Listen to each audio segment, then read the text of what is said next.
A Kind of Longing by Philip Mincher. Read by Paul Haley. Riding a motorbike is a great way to travel. Who cares if the bike is an old Norton or a shiny new Suzuki? It's the speed, the noise of the wind in your ears, the engine roaring under you, burning up the miles.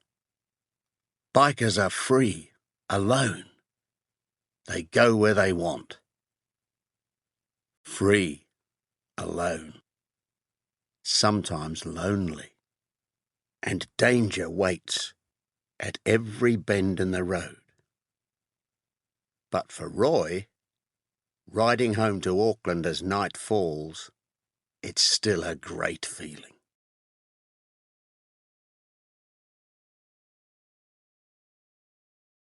Coming up from the river towards the road, Roy looked at his watch. It was 4:30. It was cooler now. He could do an hour or two of the journey before dark. He started off down the road, feeling the heavy fish in the bag against his leg as he walked. He played the fish again in his mind, feeling it pull on the line, fighting him all the way. He walked happily through the afternoon stillness. A car was parked off the road by the bridge, with 3 men standing beside it. They watched him coming. They stood drinking from metal cups, looking pleased with themselves, pleased with the wild boar they had shot. It was tied to the roof of their old American car. They looked at Roy and his fish as he came by. "Good fishing, then?" one of them said. "Sure," Roy said. "It looks like everybody's got what they came for." He stepped into the long grass, found his old Norton, and pushed it up to the road. He felt the men watching him. "Have a beer," one of them offered. "Well, thanks," Roy said. He took a cup from one of the bags on his bike and went over to the car. "That's a nice fish," the man said, filling his cup with beer. "Not bad," Roy said. "He nearly took the fly last night, and I went back to get him today." He drank his beer. "He must have a poor memory then," the man said. "He just loves black gnats," Roy said, touching the fishing fly pinned to his shirt. They all looked. You could tell that they were not fishermen. Roy looked at the dead boar with its long, dangerous teeth. "Big one," he said, and finished the beer. The guy offered the bottle. "No thanks. I've got to get going." He walked back to the bike and went on packing. The men stood around with their beer watching him. Roy picked up the fish and held it up to show them how big it was, and they smiled. He packed it away in one of the bags. He sat down on the grass and pulled on his boots, thinking that it hadn't been a bad weekend. He felt the men watching him. They were friendly, but there was something about it, a kind of feeling he wasn't sure about. He put on his crash helmet and his gloves. Then he started the bike and waved goodbye. The men smiled, and one of them lifted his beer for good luck. "I'm on my own," Roy thought. That's what it is. They're three friends out together in the afternoon, and I'm on my own, with 200 miles to go. It's a small thing, but that's what it is, all right. He turned away and rode the Norton down the road. The road stayed near the river for the next 8 or 10 miles. Sometimes the rocky walls of the valley hid the river, and sometimes you could see it far below you. In places, road and river went side by side, and you could see the wet rocks shining in the late afternoon sun, and the deep black water at the bends. It was always good to be close to a river, Roy thought. Next time he would fish downriver from the bridge. The road turned away from the river at last and joined the highway.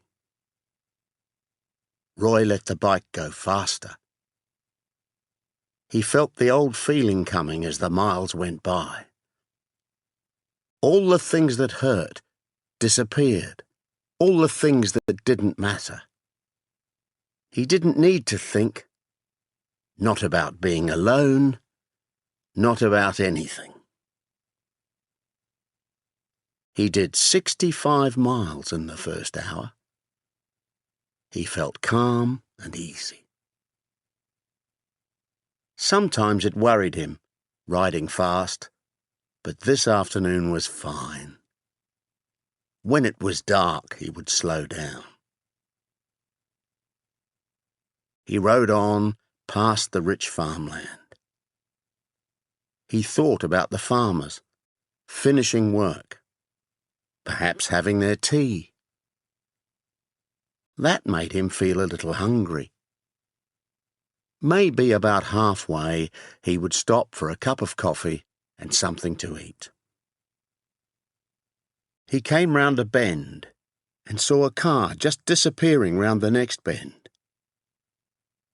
He slowed down a little, waiting for a place to pass it. It was a big, old car, and as he came up behind it, the driver speeded up and went fast into the next bend. Roy stayed behind him, waiting for a straight piece of road. Maybe the guy just didn't like bikes. The place came at last. Half a mile of straight, empty road, going up a small hill. He checked his mirror and passed the car. He went up the hill, leaving the car behind, and he was alone again on a straight road. And then the world exploded underneath him. It came with a sudden crash, like a shot from a gun behind him. A moment later, he realized what it was. He was riding a flying machine on a back tire in pieces, fighting wildly to stay on and to slow the Norton down from 65 to 0. The big bike flew from one side of the road to the other, but as it went up the hill, it began to go slower. Then a car was coming, and he was off the road. And at last, the bike ran hard against a bank and stopped. Roy turned off the engine and sat back. Then the car he had passed came up and stopped beside him.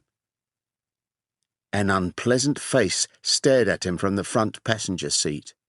"Bad luck." The voice sounded pleased. Somebody laughed. Then the old car roared away and disappeared over the hill. Roy got off the bike. He was shaking just a little. He decided not to think about the guys in the car for a while. He wanted to calm down first. He looked down the road, half a mile of it, straight, with no ditch. and he felt how lucky he had been.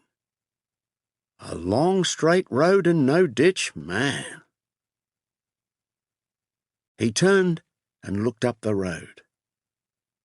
There was a house near the top of the hill. He half walked, half rode the bike to the farm gate. They would let him leave his bike there, surely.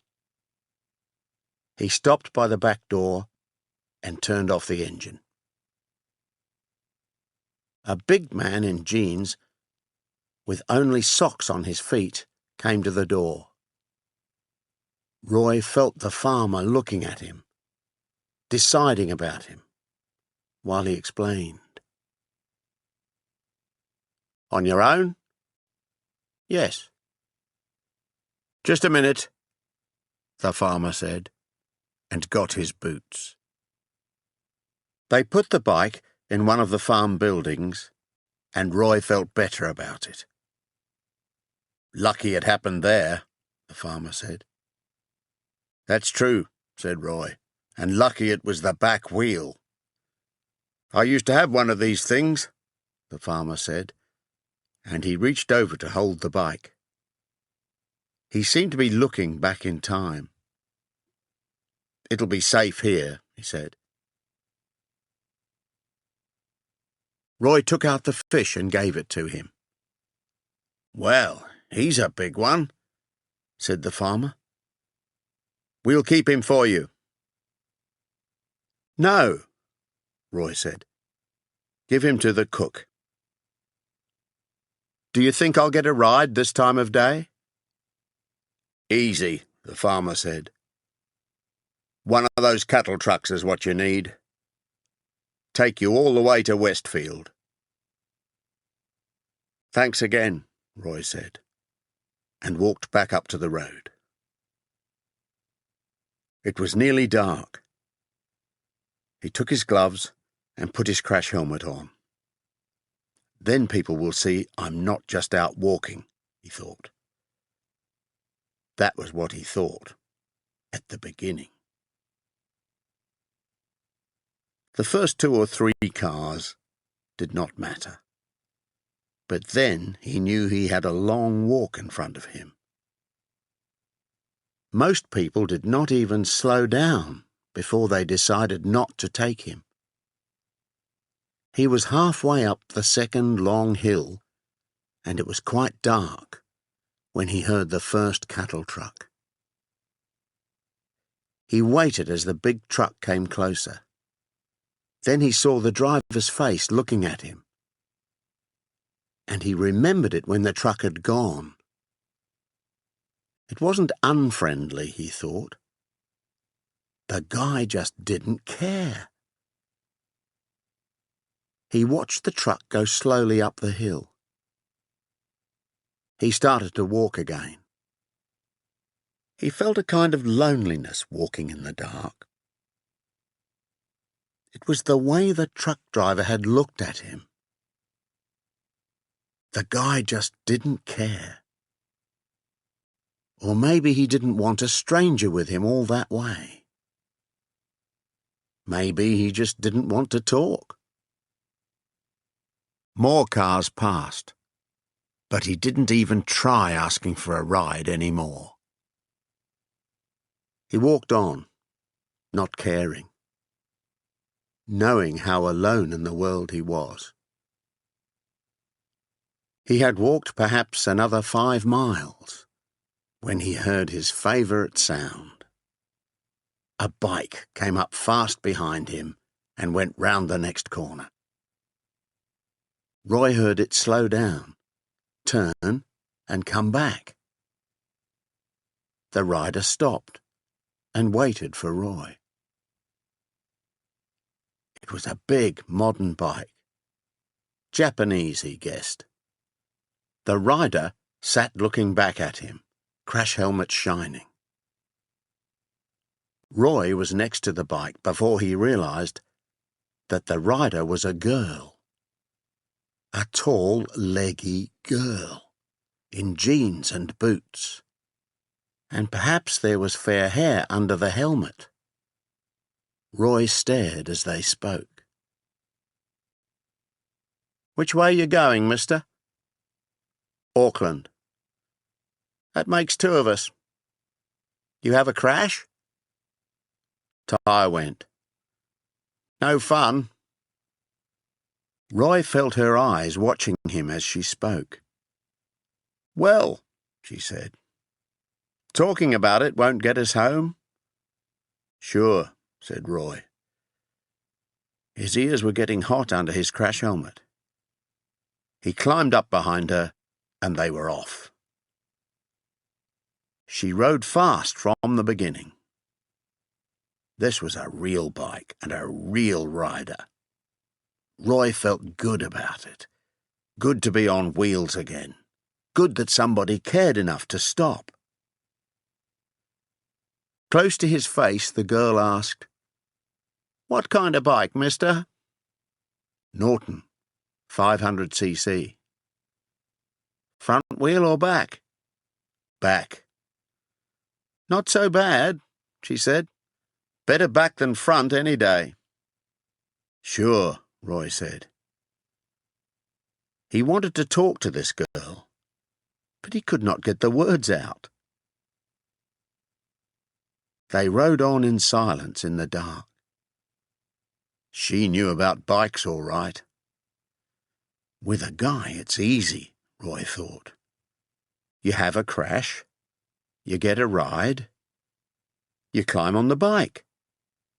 You don't even notice that he can ride it well. But this is a girl, and she knows what she's doing. That doesn't mean you can't talk to her, he told himself. You've seen girls before, man. Her voice came back to him. Where have you come from, mister? Pukatia Valley. Yes? How was the fishing? Not bad, Roy said, before he had time to wonder at her question. Nice water by the old bridge. What were they taking? Black gnat, he said. And there was more than wonder. He felt that hot pain behind his eyes. Wet or dry? Wet, said Roy, and his voice shook a little with the wonder of it. And in his heart he felt an ache that came from a kind of longing. This was the girl he'd been longing for all his life. A tall, leggy girl who rode a 750cc Suzuki and knew about fly fishing. For a while they rode and did not speak. Then, back on Straight Road, the girl said close to his face, My brother caught a 6-pound fish under that bridge one year. Really? Roy was beginning to understand. How long ago was that? Maybe 5 years ago. Ross played him for half an hour before he pulled him in. Sounds like he's a good fisherman, your brother, Roy said. He was, she said, and that was all. And Roy, guessing what she meant, knew it was not the kind of thing you could shout about above the noise of the wind and the engine.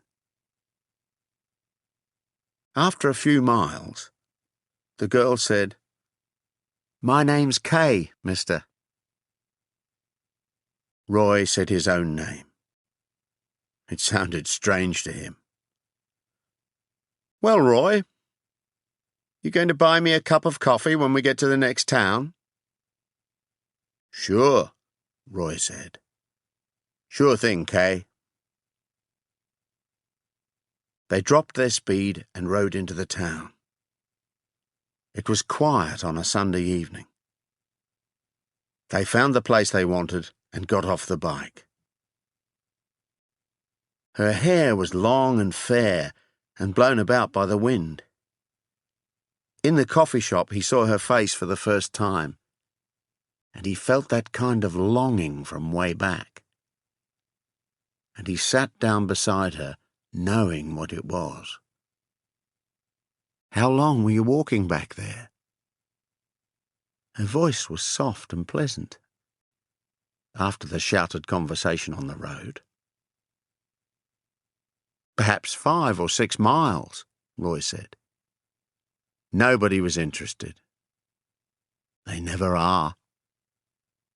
"It's not the kind of thing you worry about," he said. "No." They sat drinking their coffee, watching and listening, getting the idea of each other. "You go fishing a lot?" she said. "Sure, fishing, moving around." "Always travel alone?" "My friend got killed," Roy said. It came out like that. There was not much else that he could say. He felt a kind of softness in her eyes that took him by the heart. "What about you?" he said. "What about me?" "I mean, you can tell me about your brother." He saw her eyes, their softness, the quiet hurt as his words hit her. "Ross got killed in the army," she said. "It was his first week. Just a stupid accident. He was only 20. He fell off the back of a truck and hit his head. He used to do wild, crazy things all the time. But then what killed him was just a stupid accident." He played with his spoon in the coffee. "What about your friend?" she asked after a while. "Plain," Roy said. "Another thing that just couldn't happen." He saw it in his mind. The broken plane.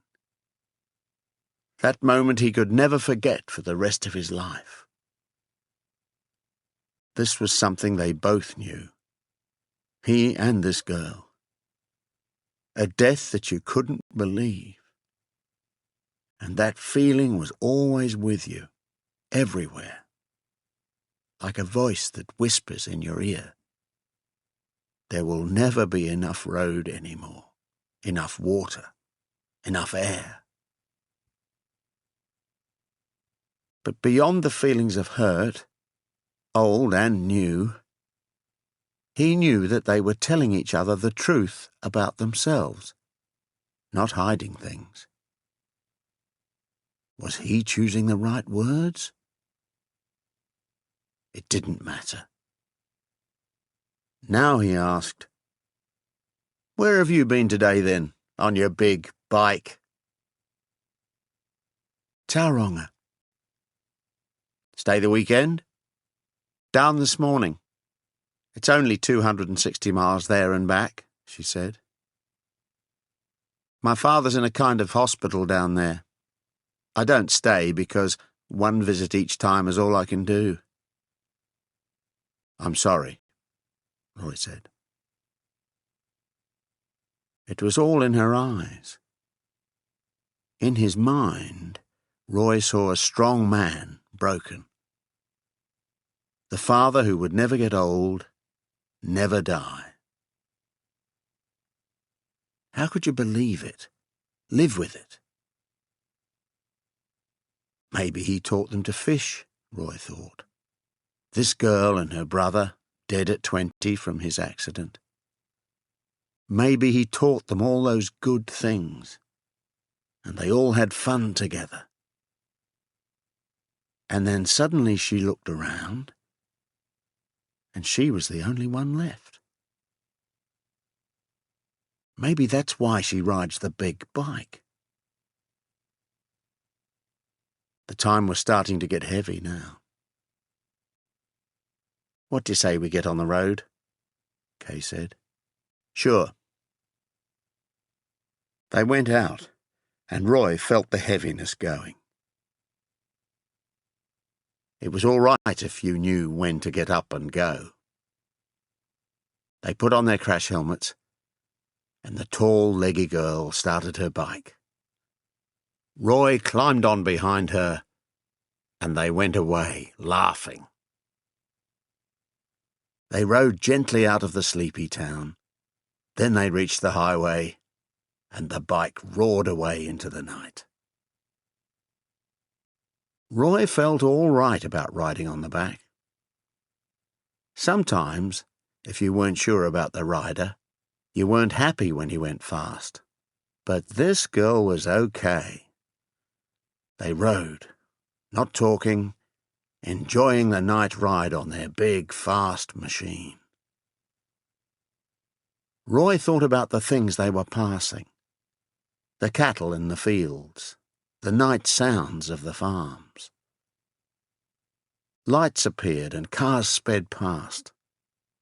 And he thought about all the people going places. He felt Kay close to him, with her long, friendly shoulders and her fair hair flying back from under her helmet. He could go on and on. He didn't care about the people who hated you before they saw you, or enjoyed watching you in trouble on the road, or let you walk because they didn't want to think about you. He felt that none of it could touch him now, or ever. That all the hurt had gone, and the shock from the deaths of friends, and the bad feelings that came from people's unkind words. A notice warned of bends in the road, and Kay cut their speed, and they rode the big bike down into the first bend. Cars came up from down below, their lights showing the narrow road and the banks on each side. Most of the cars seemed to be in too much of a hurry, Roy thought. They reached the bottom of the narrow valley, where he knew the river ran close to the road. He thought about that clear mountain water among the trees. Then they started to climb. They rode up the hill and into the first bend. And death came down to meet them on the wrong side of the road. The lights of the car were right in front of them. They had nowhere to go, and not enough time to hate the guy who was killing them. Roy put his arms round Kay. He felt his face against her shoulder, their helmets close together. Then they were off the road and into the ditch as the car went past, moving too late to its own side of the road. They went on, fighting the ditch, crashing into the bank, and then they were over the bank and sailing, a moment's space before the hurt that was coming. They crashed down the bank, and Roy held tight to Kay, and they were off the bike and dying together. And the ground came up to knock the life out of his body, and he reached for Kay as he fell. Impossibly, he was still alive. But as he fell, crashed, broke, he didn't care. He only reached for Kay, longed for her. He came to rest. There was a taste of blood and a whisper of pain through the shock, and he felt cold water around him. He lay in the icy water of the ditch and knew he was still alive. Then he was moving along the ditch, on hands and knees, searching for Kay through the pain and shock. He pulled himself along the ditch until he found her. She was lying face down. He touched her and turned her over as gently as he could. time had stopped. It was like a bad dream, made of all the deaths that had gone before. He said her name, and it came thick and strange through his painful lips.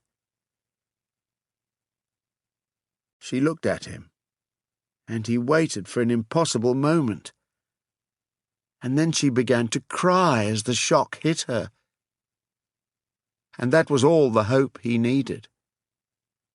He took off her helmet and gently pushed her hair back, and somewhere above them he heard voices and a crashing sound as help came. The pain in his legs began to come alive. He put his arm around Kay, loving the life that returned as she cried, life and pain coming together. And that was all the hope he needed. He guessed it must be all the hope in the world.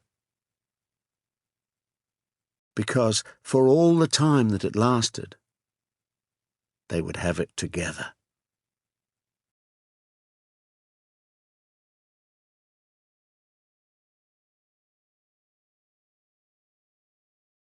Thank you for watching. Please take a moment to hit the like button and subscribe to my channel. Your support really motivates me to keep creating content. I appreciate you all, and I'll see you in the next video.